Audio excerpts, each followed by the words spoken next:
Fates and fortunes coming up on SportsCenter. The cruelest fate of all may have fallen on John McEnroe and his doubles partner Peter Fleming today at the U.S. Open. We'll have that story. A twist of fate in baseball as well. If you like your goose cooked, you'll love what happened in San Diego as management cracked down on an errant pitcher. And just when he thought it was safe to go back on the football field, Gary Danielson found out the breaks don't always go your way. All this and more coming up next on SportsCenter.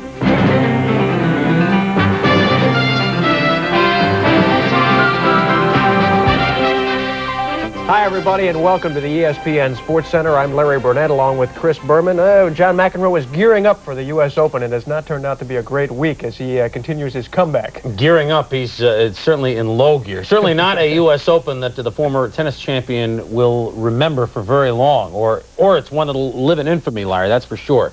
The 1986 U.S. Open Tennis Championships will go down in history as the one that saw John McEnroe fail to make it out of the first round. Bounced by Paul Annacone in singles play Tuesday, McEnroe and doubles partner Peter Fleming were defaulted today in first-round doubles play because they failed to show up in time.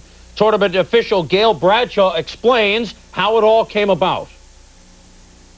Before you can start a clock, we've set the procedure that we will announce the players over the microphone up there.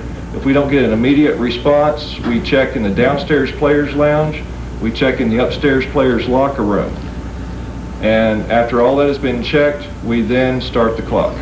15 minutes? And it's exactly 15 minutes. We have a clock located in the player operations area, which has a second hand.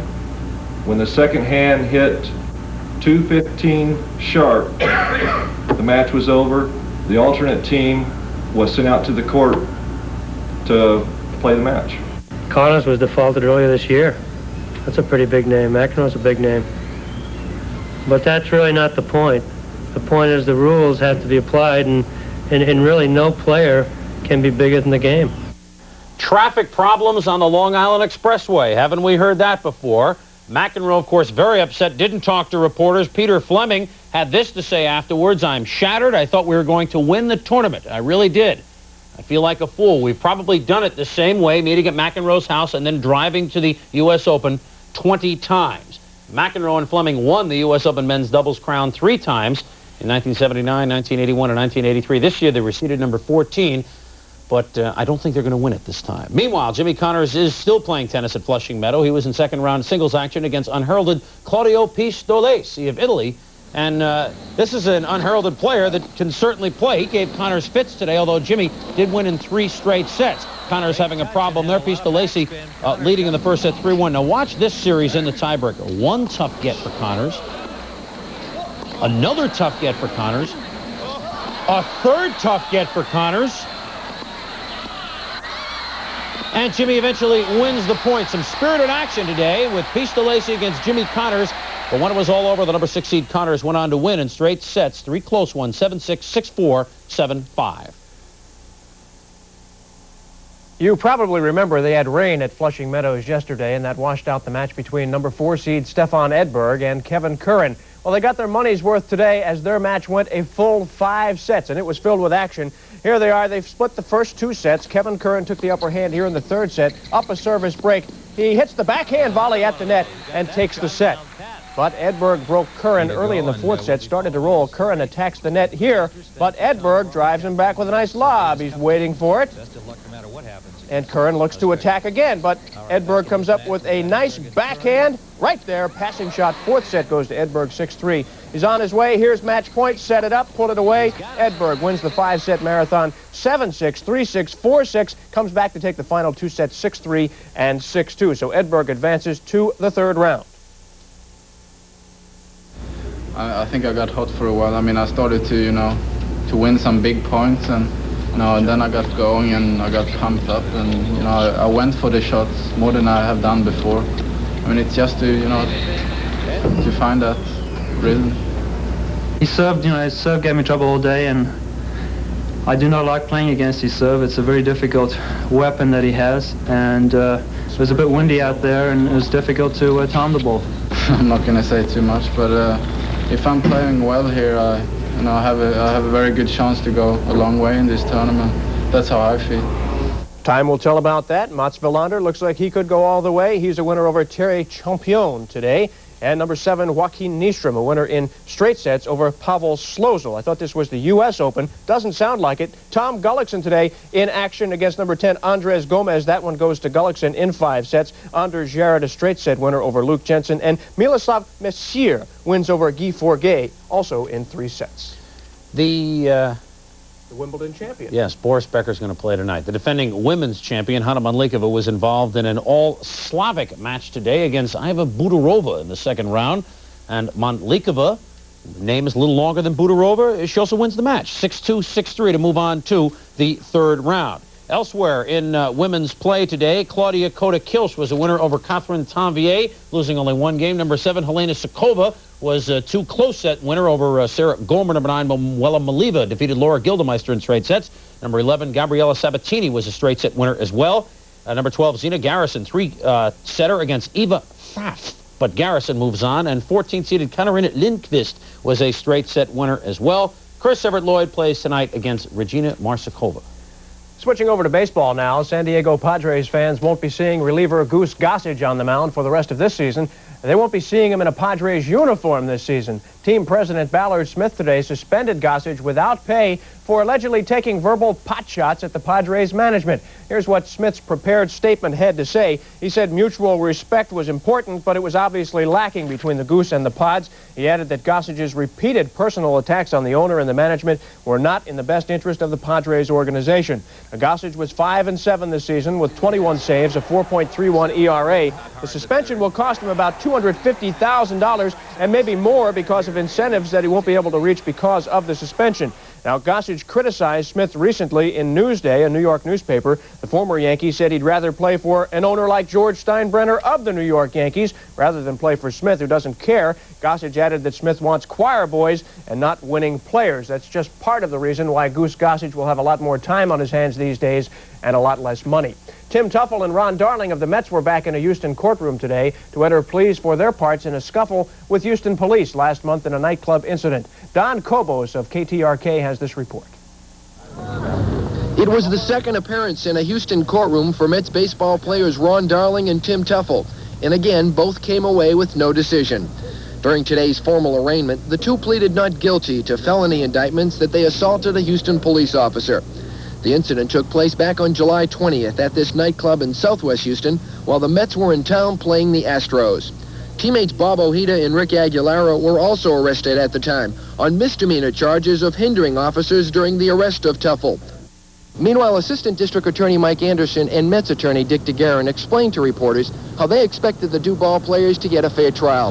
However, with the media attention this case has already received, some people are wondering if that's at all possible. District Attorney Anderson was upset with Houston police officer Al Skozin, who's doing a landmark business these days selling a T-shirt that indicates that the Mets were shut out by the Houston police 4-0. Police officers that were assaulted out there have kind of been forgotten. You have T-shirts, you have fanfare, you have, it's like a 3-ring circus. Both players are expected back in Houston on October 30th for pre-trial motions. However, the way things are looking in the standings these days, the two may end up back in Houston before then. Don Kobos reporting from Houston. And by the way, both Teufel and Darling are in Los Angeles. They will be in uniform for the Mets game tonight with the Dodgers. In New York, but different coast. At any rate, they are in uniform. They are definitely playing the Dodgers. I tell you what, we're playing with a full deck here in the Sports Center. We'll preview our live CFA game tomorrow night. Miami at South Carolina, and we'll talk to Gamecocks head coach Joe Morrison live. And on the links, how did first-round Memphis Open leader Fuzzy Zoeller do today? We'll tell you. We'll have highlights. And Herschel gets set to make his Cowboy debut tomorrow. That's not Herschel, but maybe they will be someday. We'll have that story as well, as they say, bonsai. Japanese football comes USA side.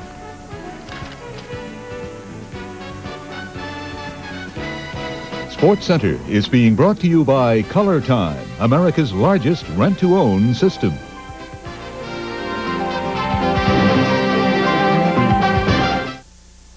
Tomorrow night, we kick off our college football coverage here on ESPN. We'll have Miami and South Carolina live with our college football preview show beginning at 7:30 Eastern Time. Game time set for 8 o'clock. It's a great way for us to begin our CFA schedule and a good chance for Miami to possibly get off to a good start. The Canes would like to forget the last game they played. It was in the Sugar Bowl. Miami had designs on a national championship, but Tennessee threw a wrench into the works, beat Miami 35-7, and sent the Hurricanes home hurting. Well, they start anew this season, again with high hopes. Miami is in just about everybody's preseason top 5. Many think the Canes are good enough to win it all this season, with quarterback Vinny Testaverde leading the way. So the Canes are under the looking glass, and that's got head coach Jimmy Johnson a bit concerned. Without question, we're going to have a lot of tension on our football team with the players that we do have and with the high expectations. But I think our players enjoy that visibility. I think it's good for University of Miami, and I think they're ready to accept the pressure that goes along with that. Testaverde is a legitimate Heisman Trophy candidate. He passed for more than 3,200 yards last season, hit 61% of his passes, and he finished 5th in the Heisman balloting in 1985. Vinny's got the tools to be a great one, but he's under the gun to live up to his top billing. He's a better quarterback today than he was last year at this time, and maybe he's a better quarterback today than he was when he wound up. But one thing's for sure, he's got that year under his belt, and he should be better. I don't let it bother me too much, because it is a distraction. But I think if it's going to bother me, the only reason why it will bother me is because it'll be a big distraction. And to me, it's not a big distraction yet, anyway. Most of the Canes have an extra year's experience to build upon this season, and experience could be the key to their 1986 fortunes. Miami is strong at defensive back and on the offensive line, and Jimmy Johnson likes the Canes' look at running back as well. Well, we feel like that the backfield with the running backs is probably the deepest place on our entire football team. I feel confident that if our players are healthy, we can go with at least 4 or 5, maybe even 6 backs and really get the job done. Of course, the team that will be trying to stop the Hurricanes tomorrow night here on ESPN is South Carolina. Yeah, and the head coach of the Gamecocks joins us live now from Columbia, South Carolina. Joe Morrison, former great pro player with the New York Giants, but that's way back, at least last year, right, Joe? Morrison is with us now. And, Coach, a question for you. Is it an advantage or a disadvantage to play a game this early in the season in August? Do you like this? Well, I think at one point we had Miami of Florida, Georgia, and Nebraska on 3 consecutive weekends, and we had the opportunity to kind of break up that schedule a little bit, move Miami up to August. And I think when you're going to play a great quarterback such as Testaverde and really a great football team, it's maybe to our advantage to catch them a little bit earlier in the football season. Joe, you're in a situation in your quarterback status. A couple of redshirt freshmen, Todd Ellis, Pat Turner, are going to be calling the signals for your guys. You've got a run-and-shoot offense that we've heard so much about, and yet you've got it in young hands. Are you concerned? Well, I have a great deal of confidence in our 2 young quarterbacks, and Pat Turner's been banged up a little bit, not only last spring, but also this fall camp a little bit. Todd Ellis, I think, is a very classy young man, and I think when you all see him tomorrow night, you'll understand the great deal of confidence that I do have in him. Joe, we're looking for a great game tomorrow night here on ESPN. Thank you for joining us, and best of luck tomorrow night here on ESPN. Thank you so much. All right. Joe Morrison, head coach of South Carolina. And, of course, don't forget, before that game tomorrow night, which begins at 8 o'clock, as you said, Eastern Time, Larry will be by with Beano Cook, and we'll have a college football special at 7:30 Eastern Time. We will preview the upcoming season, then the ball game at 8 o'clock Eastern Time. We'll be back on this edition of the Sports Center in a moment with some baseball trade rumors. And the name of Carlton Fisk, Pudge, if you will, possibly in the trade winds. We'll have more on that when we come back. Stay with us.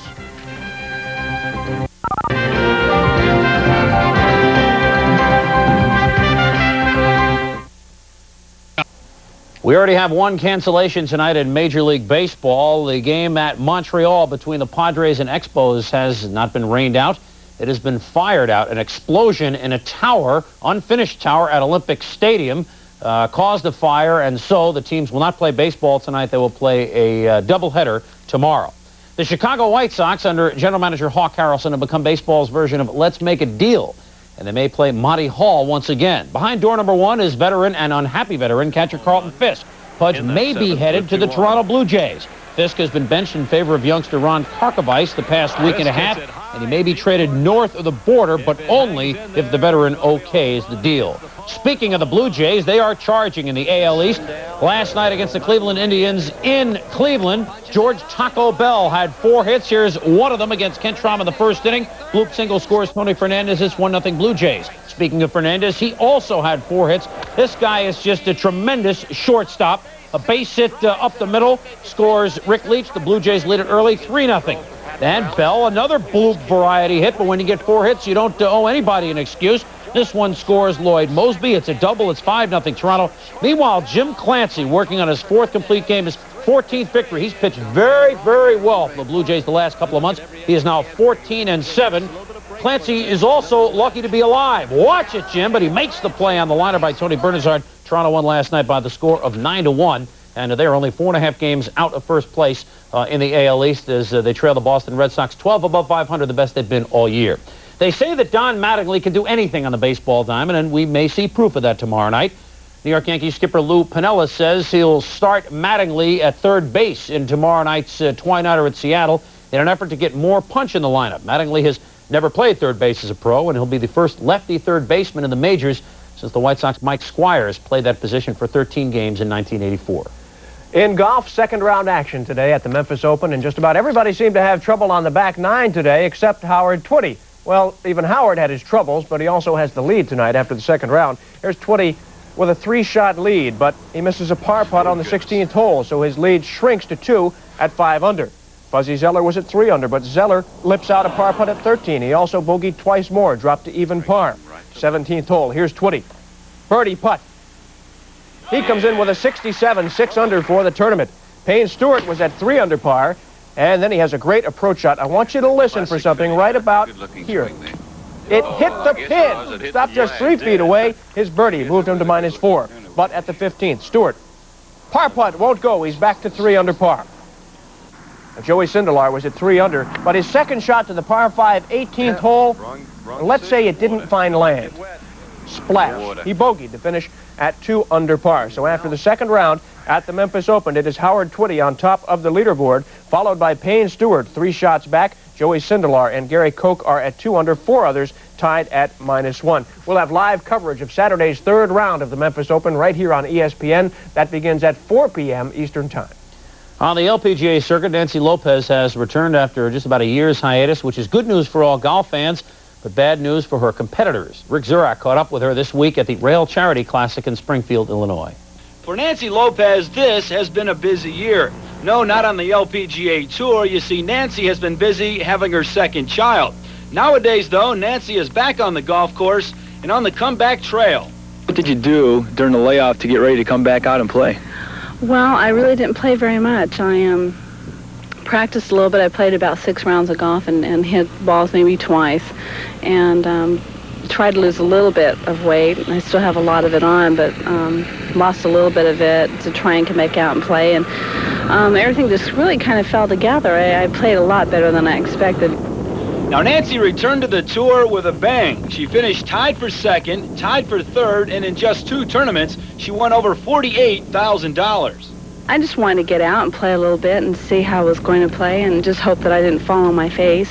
Hope that I'd come out and make some birdies and hit some good shots. And I'm going to play 3 in a row now, so hopefully by the third one I'll be red hot. Now, this weekend, Lopez is playing in her 3rd tournament of the year, the Rail Charity Classic. Nancy won here in 1980, and she's one of the favorites to do it again. This seems to be your kind of course where you can blast away. Well, I like playing here, and that's why I came back, because I felt like, well, I can go out there and play on a golf course that I enjoy playing, and so it gives me that positive attitude already, even if my golf game isn't quite ready for it. But maybe by Saturday, I'll be, my timing will be better, my putting will be stronger. In Springfield, Illinois, Rick Zurak reporting for ESPN. And if she never wins another tournament, she's still one of the great players on the tour and one of the fine ladies. She will win again. That's a 3-round tournament, which begins, of course, tomorrow. When we come back, a report on Herschel Walker as he gears up for his Dallas Cowboy debut. But first, our lineup on ESPN tonight looks this way. Right after the SportsCenter Wrestling World Class Championship style. Then at 8:30 Eastern Time, live harness racing, the Breeders' Crown from Canada. At 9 o'clock Eastern Time, live top-ranked boxing from Lowell, Massachusetts. At 11:30 Eastern Time, Larry and I will be back to give it another go on the Sports Center. We'll be back after this. Last night on NFL preseason action, you had to feel for Cleveland quarterback Gary Danielson. The very talented signal caller had just come off knee surgery, worked hard in the offseason, was playing well in the preseason, including during last night's 25-22 win over the Raiders in L.A. Then, late in the third quarter, Danielson fractured his left ankle, which will shelve him for 10 to 12 weeks. He described the play.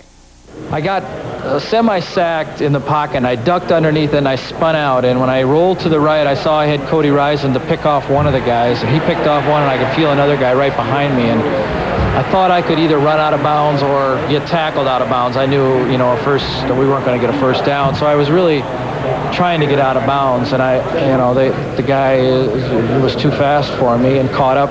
When he dove for me or landed, when he made the tackle, he landed on my back of my ankle, and it just snapped. Gary, man, he's such an impact player. I almost started crying when he went down, you know, because I thought it was his shoulder. Everybody was looking, God, hoping he hurt his shoulder when he got up and hurt his ankle. It's just so sad to watch a guy like Gary work his rear end off the offseason to come back from an injury. Most people said it couldn't be done, the rotator cuff, and he worked so hard and made great progress. And to see this happen to him, you know, a broken ankle, as I've been told, it's so disappointing because Gary is he's a team player all the way, and he leads by example. A lot of people said he would never play football again, and then to have this kind of setback. Yeah, but he's a fighter. He'll be back. You know, it's part of the game. It's a tough sport, and these things happen, and it's disappointing because I've come so far from the rotator cuff surgery, and in such a short time, you know, and a lot of people saying it couldn't be done, and then have this kind of minor setback is, I guess, part of the game is all I can say. More than a minor setback. Pretty classy guy, and the Browns need Danielson behind Kosar. By the way, the Browns undefeated in preseason, 4-0. Well, if you've been aching to see number 34 in the Dallas Cowboys backfield, you'll get your chance tomorrow night in Texas Stadium. Herschel Walker will make his Cowboy debut in the preseason finale against Houston. Mike Fernandez has the story. Herschel Walker, who for years has been intimate with success, really has nothing to prove. Or does he? The Herschel Walker that people talk about, I don't know which one they're talking about. Are there more than one? Well, see, that's what I don't understand. A lot of people, I've heard Jim Lampley who said I'm different than what I was in college. I've heard some people say I'm better than I was in college. Some people say I'm not. You know, I think I put my stats against any running back that's ever played a game. You know, I think my stats add up just as well and probably better than a lot. In his debut Saturday, Walker will play at least one quarter. He's practiced only 9 days as a Cowboy, but has already opened some eyes. He's a much better receiver than I thought he was going to be. And he can do a very good job, even out as a flanker. In other words, when we go into our formation where we set a back out, he runs passes very well and adjusts very well to the ball. They got a very complicated offense, and I'm catching up very quickly. And not quite 2 weeks, really. And everything seemed to be coming well. Whenever I can keep my composure, I can learn something, and I try to pay attention. Moody drops straight back and goes down for Walker. He's wide open, and he's long gone. Walker last played football 13 months ago, and there are some who doubt he'll be a major contributor this season. If I play, I hope to contribute. You know, if I'm going to go out there on the field, I hope I can help out. You know, I don't go out on the field to look. You know, I don't think I was brought here to look at a game, so I'm here to play football. For ESPN, I'm Mike Fernandez. I think the question everybody wants to find out is, will we see 34 and 33 in that same backfield, the twin Heisman Trophy winners, he and Tony Dorsett, and I'm not sure if they can do it together. We will. Who are we kidding? 11:30 Eastern Time, we'll try it again. I'm Chris Berman. I'm Larry Burnett. We'll see you then.